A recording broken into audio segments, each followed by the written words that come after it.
हरे कृष्ण हरे कृष्ण कृष्ण कृष्ण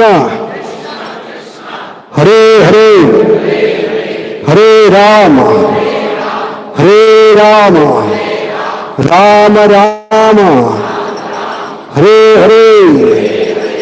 जय श्री श्री निताय गौरचंद्र की जय श्री श्री राधा कुंज बिहारी भगवान की जय श्री श्री राधा वृंदावन चंद्र भगवान की जय श्री श्री राधा गोविंद भगवान की जय श्री श्री राधा कृष्णनाथ भगवान की जय राधा माधव कुंज बिहारी। बड़े प्रेम से जय से बोले सब लोग।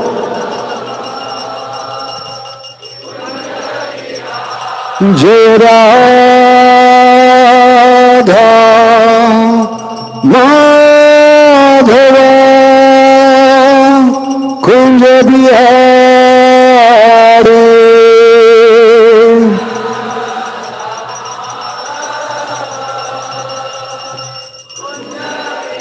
जय राधा माधव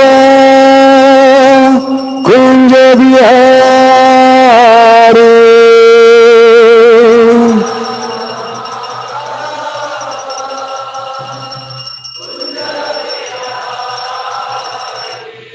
जय राधा माधव कुंज बिहारी।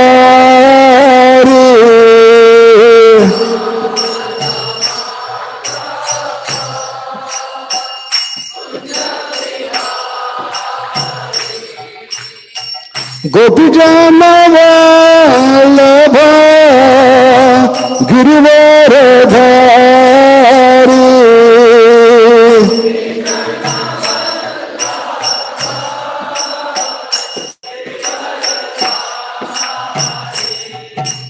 गोपी जन वल्लभ गिरिवर धारी।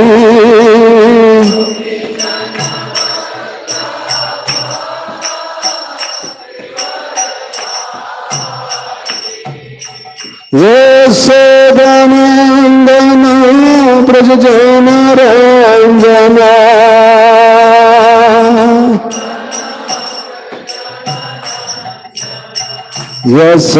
यशोदनंदन ब्रज जन रंजन।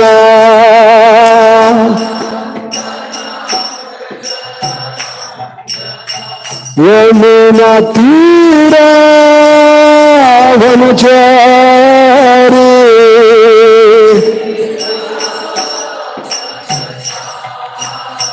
यमुना तीरा वनचारी।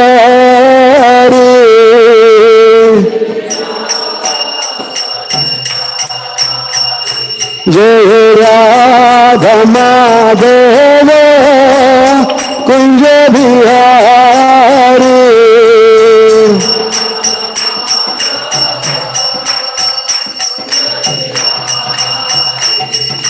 गोपी जन वल्लभ गिरिवर धारी।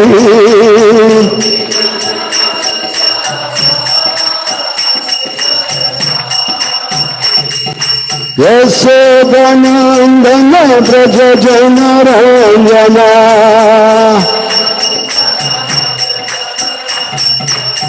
यशोदनंदन ब्रज जन रंजन।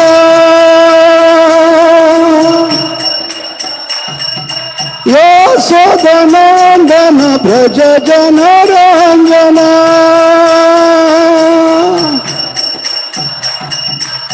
यमुना तीरे वनचारी। यमुना तीरे वनचारी। जय राधा माधव कुंज बिहारी।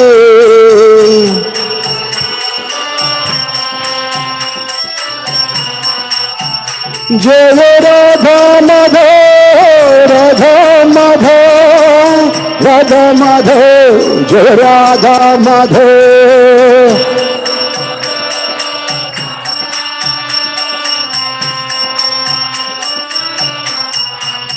जय राधा माधव राधा माधव राधे।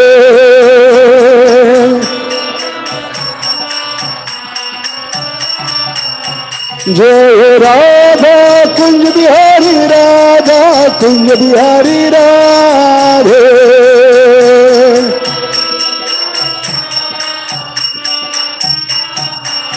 जय राधा वृंदावन चंद्र राधा वृंदावन चंद्र राधे।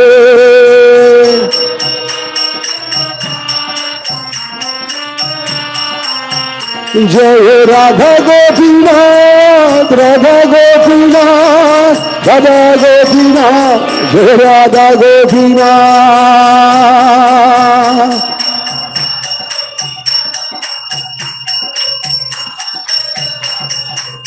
जय श्री गोपाल श्री गोपाल श्री गोपाल जय श्री गोपाल।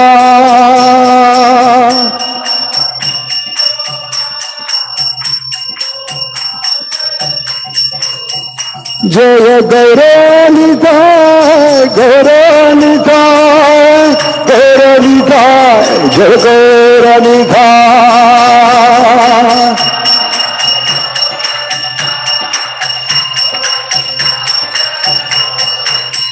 जय जगन्नाथ जगन्नाथ बलदेव जय सुभद्रा।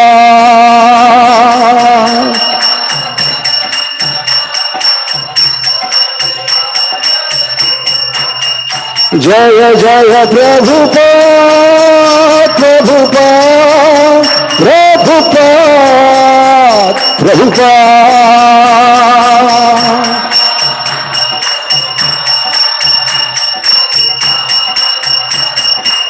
नील गौर हरि बोल हरि बोल हरि बोल हरि बोल।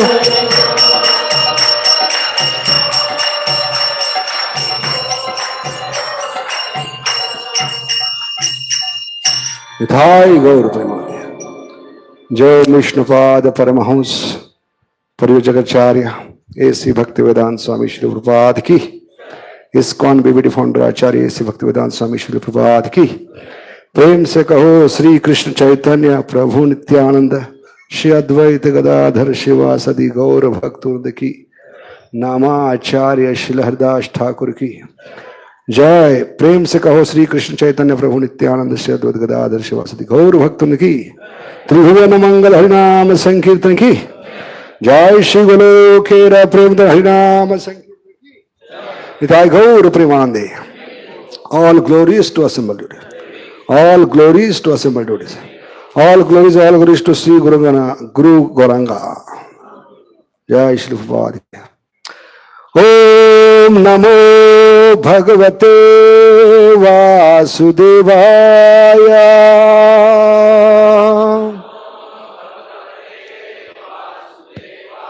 Om Namo Bhagavate Vasudevaya.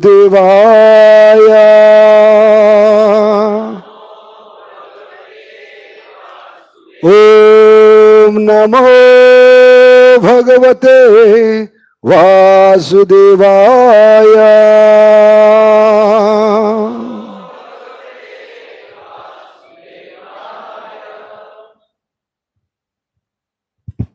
हरे कृष्ण। तो आज हमारा सौभाग्य है कि हमारे साथ इस ग्रेस सुदामा प्रभु हमारे साथ हैं। आप में से जो भी श्री राधा गोपीनाथ मंदिर गए होंगे तो श्रील प्रभुपाद के राइट हैंड साइड के दरवाजे पे अगर बैठ के कोई जपा कर रहा है और जोर जोर से आवाज आ रहा है तो सुदामा प्रभु होते हैं।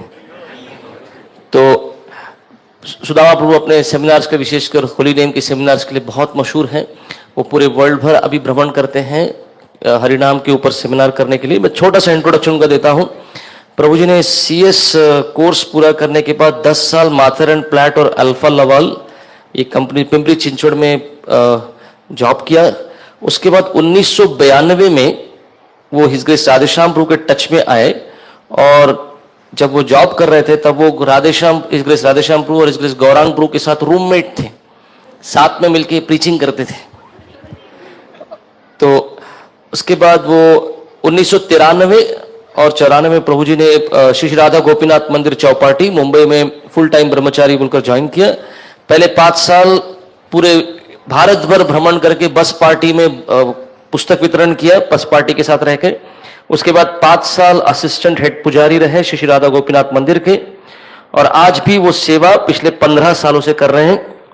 प्रभु जी अपनी श्रीमद् भागवत कथा, हरिनाम के ऊपर उनके जो सेमिनार्स हैं, और विशेषकर हरिनाम, वैष्णव अपराध और वैष्णव संबंध, इन सब के लिए प्रभु जी ये सेमिनार्स करते हैं। प्रभु जी पूरे इस्कॉन के मंदिरों में भक्ति Vriksha program, Nama Hatta, village preaching, house program, youth preaching, बहुत सारी सेवाओं में इन्वॉल्व है। आजकल प्रभु जी Abu Dhabi, Sharjah, Dubai, Mauritius, South Africa, उसके बाद मलेशिया और नेपाल रेगुलरली प्रभु जी ट्रैवल करके यहाँ के कांग्रेगेशन को और भक्तों को प्रेरणा देते हैं। तो आइए इसके सुदामा प्रभु का हम हमारे इस्कॉन विशाल नगर में स्वागत करते हैं। एक बार हरे कृष्ण महामंत्र बोलकर, हरे कृष्ण कृष्ण कृष्ण हरे हरे, हरे राम राम राम हरे हरे।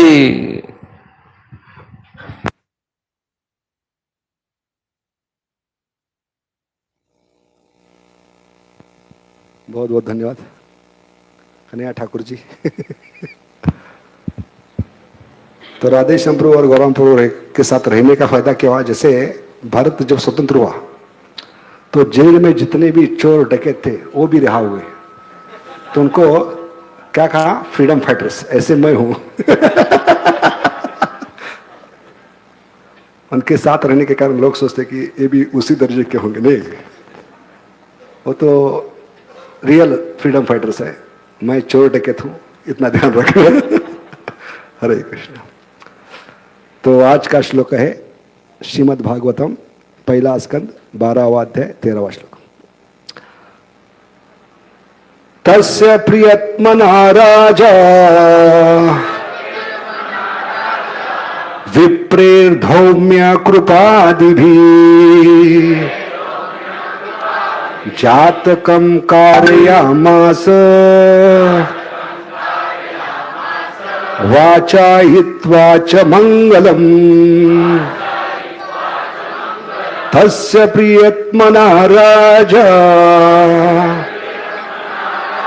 विप्रे धौम्य कृपादिभिः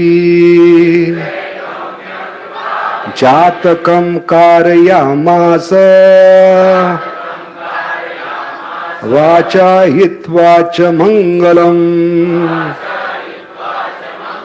तस्य प्रियत्मना राजा विप्रे धौम्य कृपादिभिः जातकं कारयामास वाचा हित्वा च मंगलम्। तस्य प्रीतमना राजा विप्रैर्धौम्य कृपादिभिः जातकं कारयामास वाचयित्वा च मंगलम्। तस्य प्रीतमना राजा विप्रेर्धौम्य कृपादिभिः जातकं कारयामास वाचयित्वा च मंगलम्।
अनुवाद।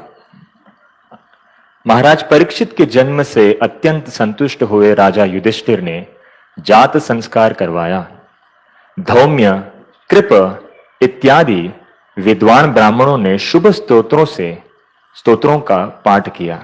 तात्पर्य: वर्णाश्रम धर्म में वर्णित संस्कारों को संपन्न कराने में निपुण हो ऐसे श्रेष्ठ तथा बुद्धिमान ब्राह्मणों की आवश्यकता है। जब तक ये संसार संपन्न नहीं कराए जाते तब तक अच्छी संतान की संभावना नहीं है। और इस कलयुग में इस संस्कार विधि के अभाव में सारे संसार की जनता शूद्र गुण वाली या इससे भी निम्न होती है। किंतु समुचित सुविधाओं तथा उत्तम ब्राह्मणों के अभाव के कारण इस युग में वैदिक संस्कारों का पुनरुद्धार कर पाना संभव नहीं है। लेकिन इस युग के लिए अन्य पद्धति भी संस्तुत है और वह है पांचरात्रिक पद्धति। यह पांचरात्रिक पद्धति शूद्र श्रेणी के लोगों पर लागू की जाती है, जो कलयुग की प्रजा मानी जाती है, और युग तथा काल के अनुरूप संस्तुत की जाने वाली यही संस्कार विधि है। किंतु यह संस्कार विधि केवल आध्यात्मिक विकास के निमित्त है, अन्य किसी कार्य के लिए नहीं। आध्यात्मिक उन्नति कभी उच्च या निम्न पैतृकता से नियंत्रित नहीं होती। गर्भाधान संस्कार के बाद अन्य संस्कार भी होते हैं, यथा सीमांतोन्नयन, सदभक्षणम इत्यादि, जो गर्भावस्था काल में संपन्न होते हैं। और जब शिशु का जन्म होता है तो सबसे पहला संस्कार जात कर्म है। यह संस्कार महाराज युधिष्ठिर द्वारा राजपुरोहित धौम्य तथा महान सेनापति एवं पुरोहित कृपाचार्य जैसे योग्य ब्राह्मणों की सहायता से संपन्न कराया गया। महाराज युधिष्ठिर ने इन दोनों विद्वान तथा योग्य पुरोहितों की सहायता के लिए तमाम उत्तम ब्राह्मणों को लगाकर यह उत्सव संपन्न कराया। अतएव सारे संस्कार अर्थात शुद्धिकरण की विधियां मात्र औपचारिकताएं या सामाजिक उत्सव ही नहीं, अपितु ये व्यवहारणीय और धौम्य तथा कृपा जैसे योग्य ब्राह्मणों द्वारा सफलतापूर्वक संपन्न कराए जाते हैं। इस युग में ऐसे ब्राह्मण न केवल विरले हैं, अपितु उपलब्ध भी नहीं होते। अतएव इस पतित युग में आध्यात्मिक उन्नति के लिए गोस्वामी जन वैदिक अनुष्ठानों की अपेक्षा पंचरात्रिक सूत्रों को वरीयता प्रदान करते हैं। कृपाचार्य महर्षि सर्दबन के पुत्र थे और गौतम के वंश में उत्पन्न हुए थे। उनका जन्म एक अकस्मात घटना कही जाती है। संयोगवश महर्षि सर्दबन की भेंट जनपदी नामक स्वर्ग की एक सुप्रसिद्ध अप्सरा से हुई, तो सर्दबन का वीर्य 2 भागों में बढ़ गया। एक भाग तुरंत बालक बन गया और दूसरा बालिका। इस प्रकार जुड़वा बच्चे उत्पन्न हुए। बालक कृप नाम से और बालिका कृपी नाम से विख्यात हुई। महाराज शांतनु को जंगल में शिकार करते समय ये शिशु मिले और घर लाकर संस्कार कराकर उन्हें ब्राह्मण पद प्रदान किया। बाद में कृपाचार्य द्रोणाचार्य के समान महान सेनापति बने और उसकी बहन कृपी द्रोणाचार्य को ब्याह दी गई। कालांतर में कृपाचार्य कुरुक्षेत्र के युद्ध में सम्मिलित हुए और दुर्योधन के दल में चले गए। कृपाचार्य महाराज परीक्षित के पिता अभिमन्यु को मारने में सहायक बने, किंतु द्रोणाचार्य के ही समान महान ब्राह्मण होने के कारण वे अभी भी पांडव कुल द्वारा सम्मानित थे। जब दुर्योधन से द्यूत क्रीड़ा में हारकर पांडव वन चले गए तो धृतराष्ट्र ने उनके मार्गदर्शन के लिए कृपाचार्य को नियुक्त किया। युद्ध समाप्त होने पर कृपाचार्य पुनः राज्यसभा के सदस्य बन गए और महाराज परीक्षित के जन्म के समय जन्मोत्सव को सफल बनाने के लिए उन्हें वेद मंत्रोच्चार करने के लिए आमंत्रित किया गया। जब महाराज युधिष्ठिर जब राजप्रसाद त्याग कर हिमालय के लिए महाप्रयाण करने लगे, तब वे महाराज परीक्षित को शिष्य रूप में कृपाचार्य को ही सौंप गए और उन्होंने संतुष्ट होकर घर का त्याग किया, क्योंकि महाराज परीक्षित का भार कृपाचार्य ने संभाल लिया था। बड़े बड़े शासक, राजा तथा सम्राट तक कृपाचार्य जैसे विद्वान ब्राह्मणों के मार्गदर्शन में रहते हुए समुचित रूप से राजनैतिक उत्तरदायित्व निभाते हैं।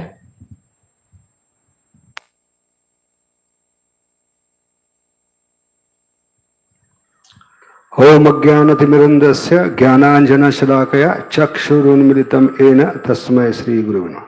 जय श्री कृष्ण चैतन्य प्रभु नित्यानंद श्री अद्वैत गदाधर शिवासदि गौर भक्तवृंद।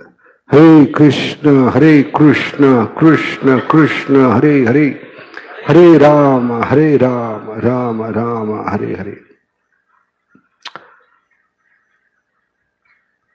तो यहाँ पर महाराज परीक्षित के जन्म के बारे में वर्णन किया गया है, किस प्रकार जन्म के समय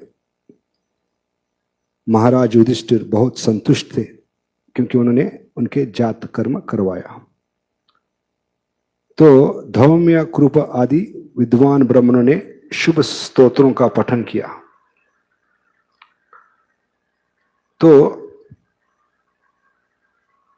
शुद्धिकरण के कई मार्ग होते हैं, लेकिन कलयुग के लिए क्या है?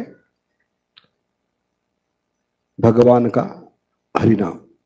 चेतो दर्पण मार्जनम भव महादावाग्नि निर्वापनम श्रेय कैरव चंद्रिका वितरणम विद्या वधु जीवन। तो हमें दो प्रकार के शरीर मिले हैं, एक है स्थूल शरीर जो पंच महाभूतों से बना है, और दूसरा है सूक्ष्म शरीर।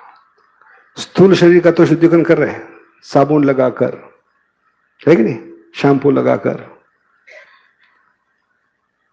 साबुन का नाम भी है मिस्टर चमको, चमकाने में लगे हैं हम। लेकिन अंदर की जो दुर्गंधी है, गंदगी है, वो बढ़ती जा रही है, क्योंकि कई जन्मों से हमने अंदर का जो शरीर है उसका स्नान नहीं किया, वो है सूक्ष्म शरीर। तो ये सूक्ष्म शरीर बनता है मन बुद्धि अहंकार से। इसलिए आध्यात्मिक जीवन में आते हैं, इस्कॉन में आते हैं तो MBA कंपल्सरी है। क्या कंपल्सरी है? MBA, मन बुद्धि अहंकार। आपकी इच्छा हो ना हो, आपको MBA करना ही होगा। और जब MBA करेंगे तभी CA बनेंगे। CA का मतलब है कंप्लीट आराम। इसलिए ये बहुत ही महत्वपूर्ण विधि है। तो इसमें हमें दुख नहीं होना चाहिए जब हम आत्मा का स्नान करवाते हैं या सूक्ष्म शरीर का। इसमें थोड़ा समय लगेगा, थोड़े कष्ट होंगे। जैसे व्यक्ति ने कई सालों से स्नान नहीं किया, तो पहली बार वो प्रयास करे स्नान करने का, शॉवर के नीचे खड़ा है, साबुन लगाया है, तो साबुन ज्यादा लगेगा नहीं, क्योंकि गंदगी इतनी है, और पानी ज्यादा लगेगा, समय ज्यादा लगेगा। तो कलयुग में क्या है, ये साबुन वो भी चैतन्य महाप्रभु दे रहे, श्रेय कैरव चंद्रिका। चंद्रिका सोप लेकर आए वो आत्मा की धुला के लिए, विधुनोती। तो साबुन लगाकर हमें शावर शुरू करना है। शावर क्या है? हरे कृष्ण कृष्ण कृष्ण हरे हरे, हरे राम राम राम हरे हरे। इसलिए जब गंदगी निकल रही है तो हमें तकलीफ नहीं होनी चाहिए, उल्टी खुशी होनी चाहिए। आनंदम बुद्धिवर्धनम प्रतिपदम पूर्णामृता स्वादनम। लेकिन हमारी तकलीफ क्या है? हमें बहुत बुरा लगता है, क्योंकि कई जनों से इसको बनाए रखा था हमने। इन आसक्तियों से हम बहुत आसक्त हैं। अभी आसक्ति का मतलब क्या है? हम पूछ रहे आसक्ति है क्या? वो आएगी। तो ऐसी आसक्ति, हमारी बद्धता, कंडीशनिंग और ये अनर्थ, ये सब चिपक गए हैं और ये कोई निकाल नहीं सकता। इसलिए भगवान को क्या कहते हैं? भक्त वत्सल। वत्स का मतलब क्या है? बछड़ा। ऐसे हम बछड़े हैं, लेकिन अभी भगवान से बिछड़े हैं। तो भगवान गैया के समान है और हम बछड़े के समान हैं। इसलिए भगवान को क्या कहते हैं? भक्त वत्सल। क्योंकि भगवान को सबसे प्रिय है क्या? वत्स। जैसे मां को प्रिय है बच्चा, गुरु को, बच्चे को भी क्या कहते हैं? वत्स कहते हैं, प्रेम से। क्या कहते हैं? वत्स का मतलब है जो सबसे दिल के करीब है, सबसे प्रिय, उसको वत्स कहते हैं। शिष्य को भी वत्स कहते हैं। क्या कहते हैं? हाँ, जो गुरु जी को प्रिय होता है उसको वत्स कहते हैं। ऐसे गाय के बछड़े को भी क्या कहते हैं? वत्स, क्योंकि गैया को सबसे प्रिय है। ऐसे भगवान को सबसे प्रिय है भक्त, इसलिए भगवान का नाम क्या है? भक्त वत्सल। बोलो भक्त वत्सल भगवान श्री कृष्ण की। तो गैया जब बछड़े को जन्म देती है तो पिछले हिस्से से बछड़ा बाहर निकलता है और जमीन पे गिरता है, लेकिन जब बाहर निकलता है तो उसके शरीर पे बहुत ही चिपकिला द्रव्य होता है। उसको केमिस्ट्री में क्या कहते हैं? एमनीबायोटिक केमिकल। क्या कहते हैं? वो बहुत ही चिपकिला होता है और किसी मनुष्य के बस के बाहर की बात है इस चिपकिले द्रव्य को निकालना, साफ करना। क्योंकि किसान या किसान के घर वाले, किसान के पूरे गांव के लोग मिलकर उसको साफ नहीं कर सकते बछड़े को। तब गैया ये बछड़े को श्लोक कहती है 18.66 सर्वधर्मान परित्यज्य मामेकम शरणम व्रज। है कि नहीं? मतलब क्या है? किसान को छोड़ दो, किसान के घर वालों को छोड़ दो, किसान के गांव वालों को छोड़ दो, आपको कोई साफ नहीं करने वाला है, सिर्फ मेरी शरण ले लो। सर्वधर्मान परित्यज्य मामेकम शरणम व्रज। और उसका फायदा क्या है? अगले दो पंक्ति में बताए, अहम तम सर्व पापेभ्यो मोक्षय। तो उसी भावना से भगवान करे और कोई आपके ऊपर जो एक केमिकल चढ़ा है पापों का, जो गंदगी चढ़ी है, वो गंदगी को और कोई साफ नहीं कर सकता। शिव जी को छोड़ दो, ब्रह्मा जी को छोड़ दो, 33 करोड़ देवताओं को छोड़ दो, मेरी शरण में आ जाओ। लेकिन आचार्य कहते हैं भगवान से ज्यादा कृपालु भगवान का नाम है। यहां सबूत है, क्योंकि अगले पंक्ति में भगवान क्या कह रहे? अहम तम सर्व पापे, पापों को नष्ट कर दूंगा। लेकिन भगवान का नाम क्या कहता है? मैं सिर्फ पापों को नहीं, पाप के जड़ को उखाड़ कर फेंक दूंगा। ना रहेगी बांस, ना बजेगी बांसुरी। इसलिए कलयुग में और कोई मार्ग नहीं शुद्धिकरण का। हरेर नाम हरेर नाम हरेर नाम ये वही केवलम कलो नास्ते व नास्ते व नास्ते व गतिर्निगा। जैसे उदाहरण दिया जाता है, किसान है, किसान अपने खेती में देखता है एक विषैला वृक्ष पैदा हुआ है, जहरीला वृक्ष। तो मूर्ख किसान क्या करेगा? अपना दिमाग लगाकर, कलयुग का 150 ग्राम की खोपड़ी लगाकर क्या करेगा? उस वृक्ष को जमीन के स्तर पे जलाने का प्रयास करेगा, काटने का प्रयास करेगा। लेकिन जलाने पर और काटने पर वो वृक्ष नष्ट नहीं होगा। क्यों? इतना प्रयास किया है, इतना उन्हें चेष्टा की है उस पेड़ को खत्म करने के लिए। वो पेड़ क्यों खत्म नहीं होता? क्योंकि जमीन के स्तर पे उसको काटा गया है, जलाया गया है। लेकिन जमीन के नीचे क्या है? बहुत गहराई में उसकी जड़ फैल चुकी है। ऐसे हमारे खून खून में, नस नस में ये पाप की वृत्ति, ये पाप की वृत्ति फैल गई। और ये पाप की वृत्ति ही जीवात्मा को दुख देती है। इसलिए दुख का मूल कारण क्या है? विस्मरण। Forgetfulness is the greatest curse to any human being. 84 lakh योनि में अगर कोई सबसे बड़ा शाप है जीवात्मा को, कर्स, वो है भूल जाना। तो भूलने के कारण जन्म लेता है अज्ञान। Forgetfulness gives birth to ignorance, and ignorance gives birth to sinful tendencies, and sinful tendencies gives birth to suffering. तो विस्मरण जन्म को देता है अज्ञान को, अज्ञान जन्म देता है पाप की वृत्ति को, पाप की वृत्ति जन्म देती है दुखों को। तो इसलिए दुखों का और कोई कारण नहीं, सिर्फ 3 कारण। क्योंकि दुख 4 नंबर पे है। कितने नंबर पे है? बिना का गीतमाला 4 नंबर। तो दुख के पहले कितनी उंगली है? इसलिए शास्त्र कहता है दुख का चौथा कारण हो ही नहीं सकता। कोई भी दुख हो, कोई भी उसका नाम हो, दुख के 3 ही कारण थे। उसका तुरंत कारण, माध्यमिक कारण एंड मूल कारण। Immediate cause, intermediate cause and ultimate cause. तो प्यूरिफिकेशन कभी होगा? मन बुद्धि अहंकार का मन का शुद्धिकरण होता है महामंत्र से। मन त्रायते इति मंत्र, हरे कृष्ण कृष्ण कृष्ण हरे हरे, हरे राम राम राम हरे।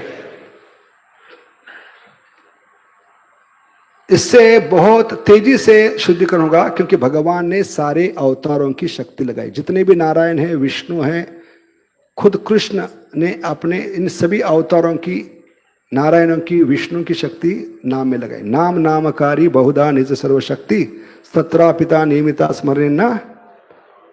और इसके लिए समय की, जगह की पाबंदी नहीं, कभी भी स्नान कर सकते।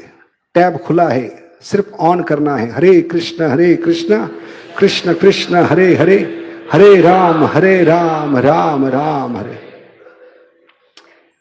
तो हम बता रहे थे भगवान से ज्यादा कृपालु भगवान का नाम है। कोई सबूत? भगवान से ज्यादा कृपालु भगवान का नाम है। और कोई सबूत शास्त्र में? द्रौपदी ने भगवान के नाम को पुकारा, गोविंद गोविंद गोविंद। लेकिन ये पुकारना दिल से आना चाहिए, दिल के आंसू बहने चाहिए। आंखों के आंसू से भगवान आकर्षित नहीं होंगे, क्योंकि प्रभुपाद कहते हैं इट्स लाइक क्रोकोडाइल टीयर्स, मगरमच्छ के आंसू होंगे। क्योंकि मगरमच्छ होता है 24 घंटा पानी में होता है, रोता है तो पता नहीं चलता आंसू है कि नदी का पानी है। प्रभुपाद कहते हैं एक क्रोकोडाइल, मगरमच्छ के आंसू बहाकर आप भगवान को प्रसन्न नहीं कर सकते।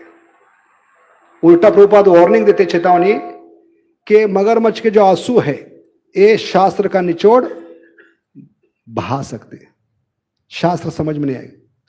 क्योंकि आजकल कई कथाकार कथा में आने से पहले आंखों में क्या डालकर आते हैं? ग्लिसरीन। या गाने वाले बड़े बड़े कलाकार जैसे कथा शुरू करते गाना, आंखों से निरंतर अश्रुधार गंगा जमुना बहती है। और कलयुग के मूर्ख लोग तुरंत आकर्षित होते कि कितना प्रेम है इनका भगवान से। अभी तक कथा शुरू नहीं हुई, इनका रोना शुरू हो गया।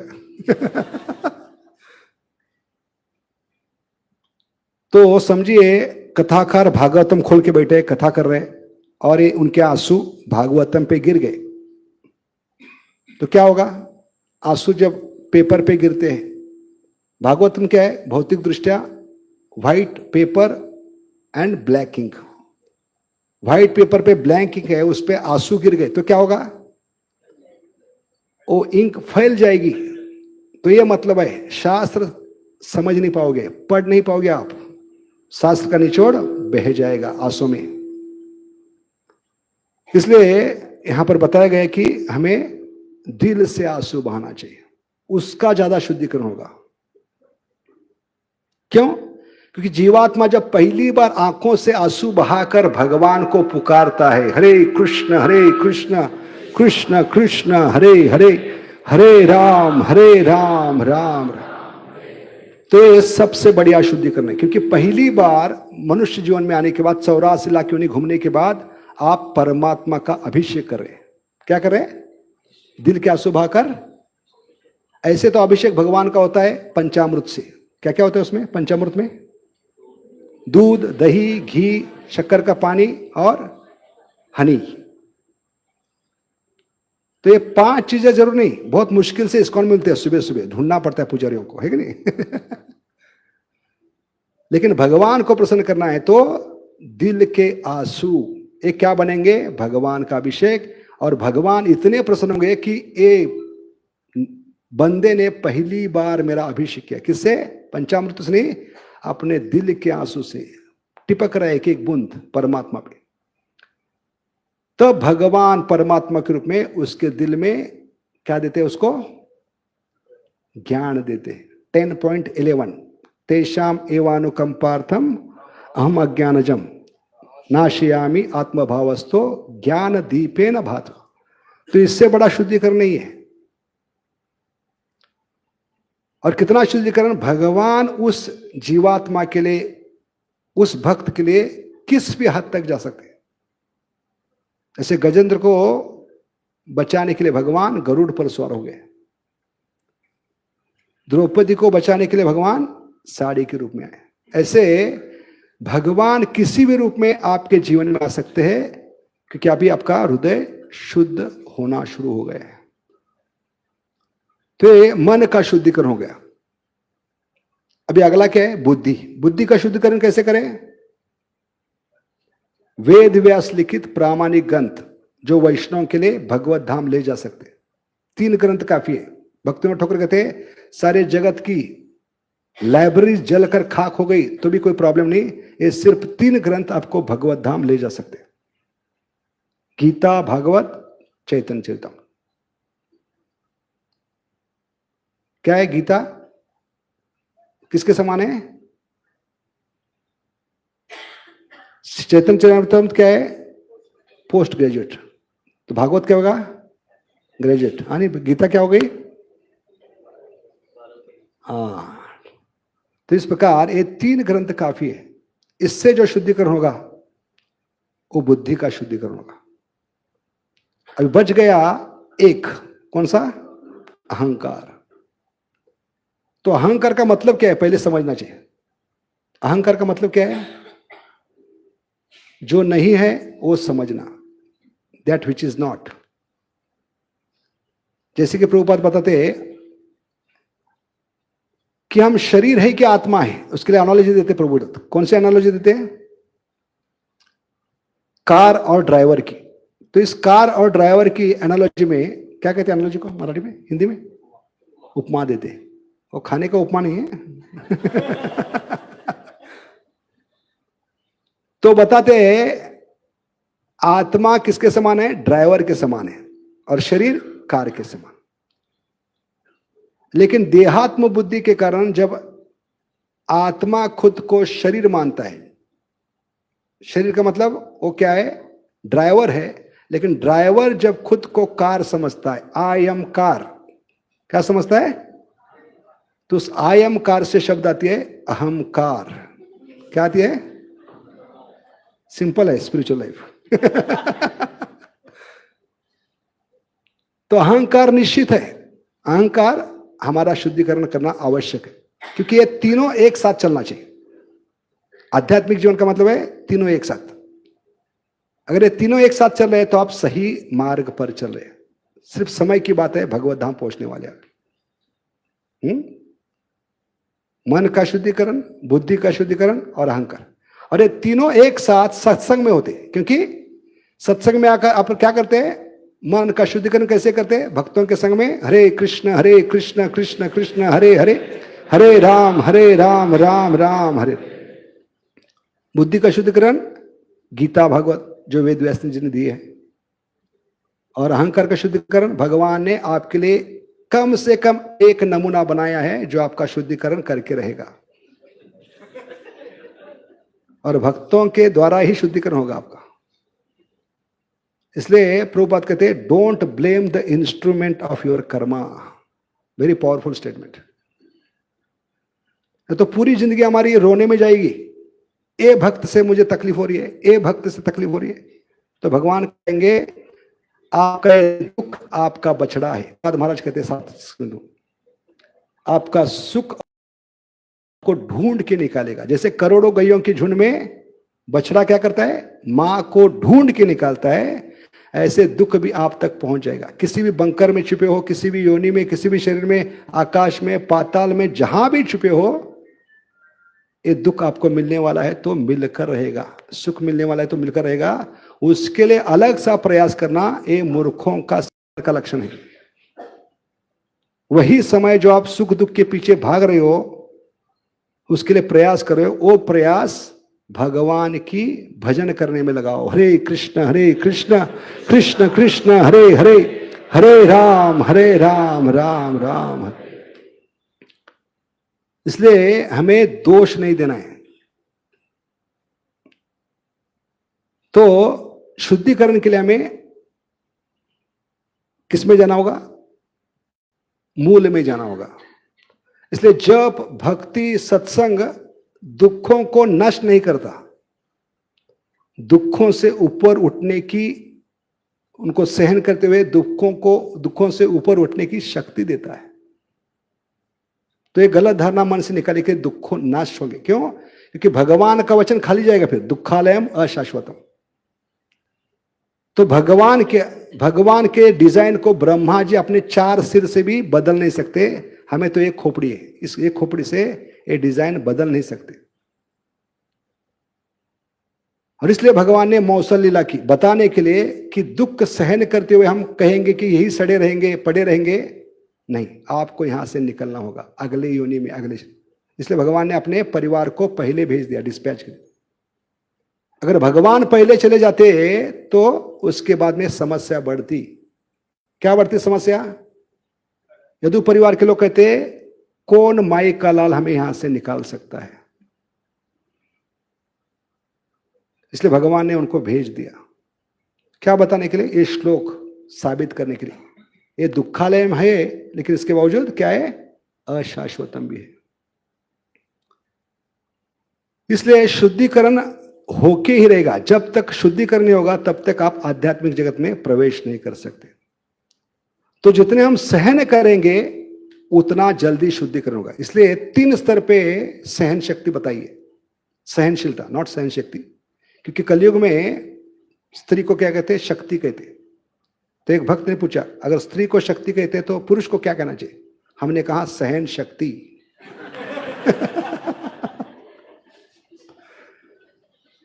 तो ऐसे सहन करना ही है। इसलिए भगवान ने 3 स्तर पे क्या दिया है शास्त्र में? तीनों शास्त्रों में जो भगवत धाम ले जाने वाले 3 स्तर दिए। 2.14 मात्रा स्पर्शास्तु कौन्तेय शीतोष्ण सुख दुखदा आगमा पाइनो स्थाम तितिक्षस्व भारता। युद्ध शुरू होने से पहले कहा है कि सहन करना ही होगा, क्योंकि इसमें थोड़ी गलती लगती है। अगर ध्यान पूर्वक देखें, क्या भगवान ने गलती की है इस श्लोक में? क्या कहा भगवान ने? मात्रा स्पर्शस्तु कौन्तेय शीतोष्ण सुख आगमा पाइनो। तो भगवान करे जैसे सुख को सहन करते हो वैसे, जैसे दुख को सहन करते हो वैसे सुख को भी सहन करो। क्या गलती लगती है इसमें? सुख तो, दुख तो सहन करना ही होता है, लेकिन सुख को भोग करना होता है। तो क्या भगवान ने गलती की बताकर इस श्लोक में? क्या विरोधाभास है कि नहीं? भगवान कह रहे नहीं इस श्लोक में कि सुख दुख को सहन करो, लेकिन हमारा अनुभव क्या भौतिक जगत का? दुख को सहन करना ठीक है, सुख को आनंद लेना चाहिए। तो भगवान ने क्या गलती की इसमें? नहीं। क्यों बता रहे भगवान? क्योंकि भगवान अभी थ्योरी बता रहे हैं, प्रैक्टिकल युद्ध के बाद, युद्ध के समय होगा डेमोन्स्ट्रेशन। भगवान केस स्टडी बाद में निकालेंगे, क्योंकि अगर सुख सहन नहीं करेंगे तो सुख से मौत भी हो सकती। एक बेचारा सुख का मारा, एक बेचारा। तो क्लासिकल उदाहरण है जो कुत्ते की मौत मारा गया, कौन था? जिसने यहां पर बताया गया अर्जुन के पुत्र को मारा था, कौन था वो? सब घबरा रहे हैं, मैंने तो नहीं मारा। किसने मारा? जयद्रथ। हरि बोल।